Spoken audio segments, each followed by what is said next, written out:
Pernahkah Bapak dan Ibu melihat kelas yang sunyi? Bukan karena murid sedang berpikir keras, melainkan mereka sudah menyerah sebelum pelajaran dimulai. Itu juga yang saya alami di kelas 7 materi teks berita dan wajah-wajah yang menunduk. Teks berita, materi yang semestinya dapat membuka mata mereka tentang dunia, namun yang terjadi, kepala menunduk, mata mengantuk, dan semangat yang padam bahkan sebelum halaman pertama dibuka. Kemudian, saya bertanya pada diri saya sendiri, apakah ini yang selama ini kita sebut dengan belajar? Apakah ini yang layak diterima oleh anak-anak didik kita? Jawaban saya tentu tidak. Karena saya percaya setiap anak berhak menikmati proses belajarnya. Bukan hanya sekedar hadir di kelas, tapi juga aktif, berani, dan bahagia. Saya, Anisita Rizkyah, guru bahasa Indonesia dari SMP Negeri 6 Jember, menciptakan sebuah inovasi game-based learning detektif berita untuk mengubah kelas pasif menjadi kelas yang aktif dan penuh makna.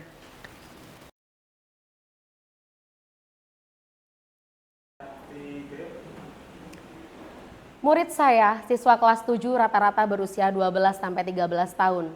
Mereka adalah generasi yang tumbuh bersama konten digital yang visual dan cepat. Instagram, Facebook, TikTok, YouTube, itulah dunia mereka. Hasilnya bisa diduga, ketika saya membuka pelajaran dengan koran dan teks berita yang panjang, nilai rata-rata mereka 61. Partisipasi aktif hanya 55%. Dan hanya 35% murid yang bisa mengidentifikasi 6 unsur berita dengan tepat. Di era banjir informasi dan hoax, murid saya belum bisa membedakan fakta dan opini.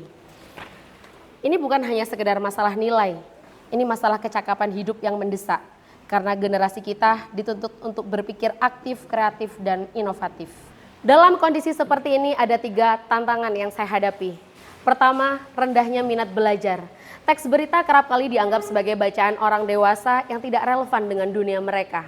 Kedua, hafal konsep 5W1H tapi beku ketika berhadapan dengan teks langsung. Hafal tanpa paham. Ketiga, minimnya kemampuan untuk berpikir kritis. Ini bukan hanya masalah akademik, tapi ini masalah keselamatan informasi generasi kita. Dari ketiga tantangan itulah yang membuat akhirnya saya bangkit untuk terus berinovasi dan lahirlah Detektif Berita. Baik para detektif, sebelum kalian menjalankan misi, Ibu akan memastikan kalian sudah fokus dan konsentrasi. Oleh karena itu, Ibu akan mengajak kalian untuk tepuk konsentrasi, tepuk siku, bahu, tangan. Bisa kalian ikuti ya, Ibu akan memberikan contoh. Tepuk siku, tepuk bahu, tepuk tangan. Tepuk siku, tepuk bahu, tepuk tangan. Tepuk siku, bahu, tangan, tangan, siku, bahu, tepuk siku, tepuk bahu, tepuk tangan. Bisa?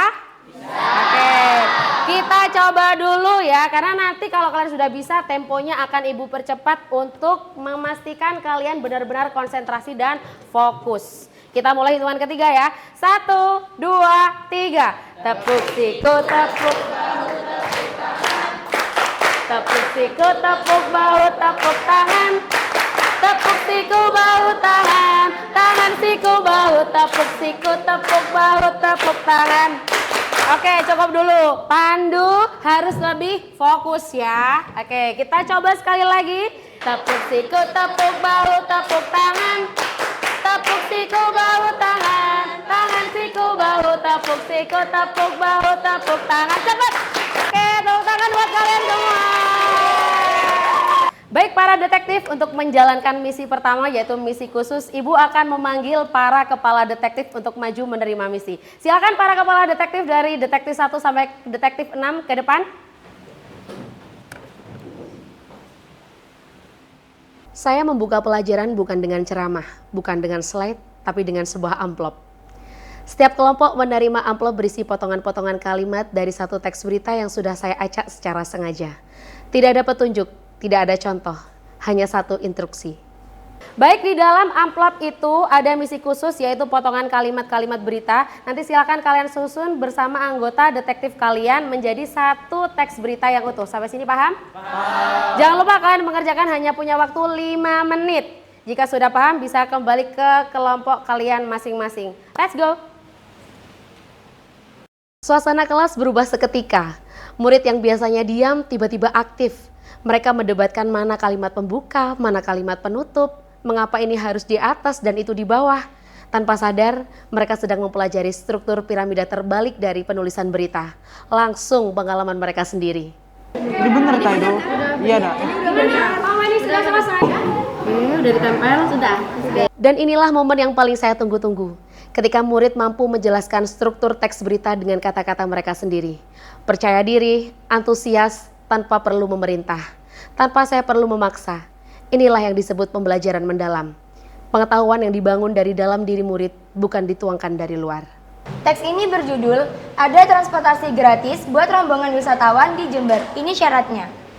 Kami memilih kalimat tersebut menjadi judul berita karena memuat informasi yang menarik dan singkat. Yang kedua, ada kepala berita. Kami memilih kalimat tersebut menjadi kepala berita karena memuat unsur 5W dan 1H. Yang ketiga adalah tubuh berita. Kami mengklasifikasikan ini sebagai tubuh berita karena memuat penjelasan informasi. Yang keempat adalah ekor berita. Kami mengklasifikasikan ini sebagai ekor berita karena berisi penutup berita yang memuat tambahan atau kesimpulan. Baik para detektif, misi selanjutnya yaitu adalah misi rahasia.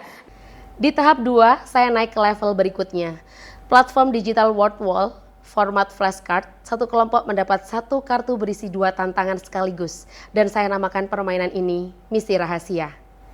6 kelompok, setiap giliran mereka menjawab 2 pertanyaan, mengidentifikasi unsur 5W plus 1H dari penggalan teks berita, dan menganalisis apakah sebuah kalimat adalah fakta atau opini, beserta alasannya yang logis. Yang saya saksikan bukan sekadar permainan. Saya menyaksikan anak-anak berpikir kritis, berdebat dengan logika, mempertahankan pendapat dengan bukti dari teks. Itulah yang disebut pembelajaran mendalam. Dan itulah yang sedang terjadi dengan penuh kegembiraan di kelas saya. Ini adalah bukti nyata bahwa digitalisasi bukan tujuan. Digitalisasi adalah jembatan. Jembatan menuju pemikiran yang lebih dalam, literasi yang lebih kuat, dan generasi yang tidak mudah tersesat di rimba informasi. Kalimat tersebut mengandung unsur when dan termasuk fakta. Baik, kita cek dulu jawaban dari kelompok 5 apakah sudah betul? Jawabannya adalah when fakta. Hari ini kita sudah belajar unsur berita yaitu 5W plus 1H, yaitu what, when, who, why, where, dan how. Hari ini kami telah belajar tentang struktur berita. Di dalam struktur berita terdapat judul, kepala berita, tubuh berita, dan ekor berita. Pada hari ini kita juga belajar tentang fakta dan opini. Fakta adalah pernyataan yang dapat dibuktikan kebenarannya, sedangkan opini adalah pernyataan yang bersifat subjektif. Baik, tepuk tangan untuk ketiga Detektif berita telah membuktikan bahwasanya bermain dan belajar bukanlah 2 hal yang bertentangan. Keduanya adalah 2 sisi dari satu koin yang sama. Angka membuktikan nilai rata-rata naik dari 61 menjadi 82. Partisipasi aktif melonjak drastis dari 50% menjadi lebih dari 90%. Dan kemampuan siswa untuk mengidentifikasi 6 unsur berita naik drastis juga dari yang semula 35% menjadi 80%.